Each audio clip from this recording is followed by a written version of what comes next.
আজকে আমি বানালাম সিম্পল স্টাইলে বাড়িতে বানানো চিকেন কষা। তো চলুন ভিডিওটা দেখে নিই।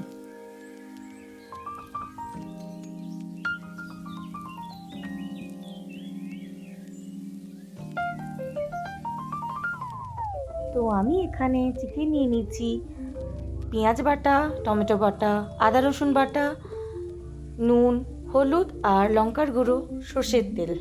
এখন আমি ম্যারিনেট করব। চিকেন নিয়ে ওর মধ্যে আদা রসুন দিয়ে, তার মধ্যে আমি পেঁয়াজ বাটা, টমেটোর বাটাটা দিয়ে, তারপরে আমি লঙ্কা, হলুদ, নুন দিয়ে সর্ষের তেলটা নিয়ে নেব। ভালো করে মিক্স করব।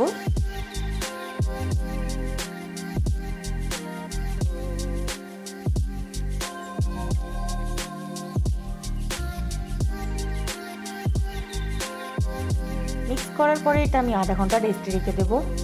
এখানে আমি পেঁয়াজ কেটে নিয়েছি, গোটা গরম মশলা, তেজপাতা তেলের মধ্যে দিয়ে গোটা গরম মশলা দিয়ে পেঁয়াজটাকে লাল করে ভেজে নিয়ে এর মধ্যে আমি চিকেনটাকে দিয়ে দেব। চিকেনটাকে দিয়ে ভালো করে নাড়াচাড়া করব।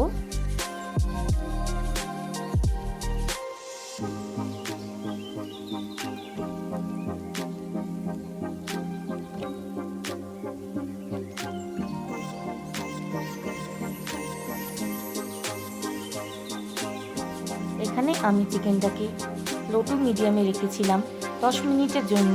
তারপরে চিকেনটাকে আমি হাই হিটে করে চিনি দিয়েছি 1 টেবিল স্পুন দিয়ে ভালো করে এটাকে কষিয়ে রান্না করব। এটাকে আস্তে করে ঢেকে দিয়েছিলাম। আবার আমি কড়াই খুলে আবারও নাড়াচাড়া করলাম। ভালো করে নাড়াচাড়া করে আস্তে আস্তে ঢেকে এটাকে আমি রান্না করব।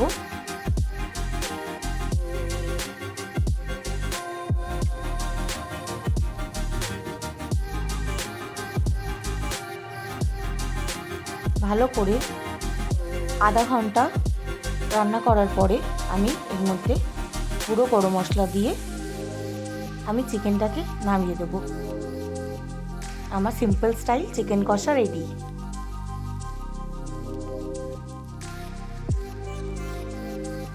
ভিডিওটা লাইক, কমেন্ট, শেয়ার করতে ভুলবেন না।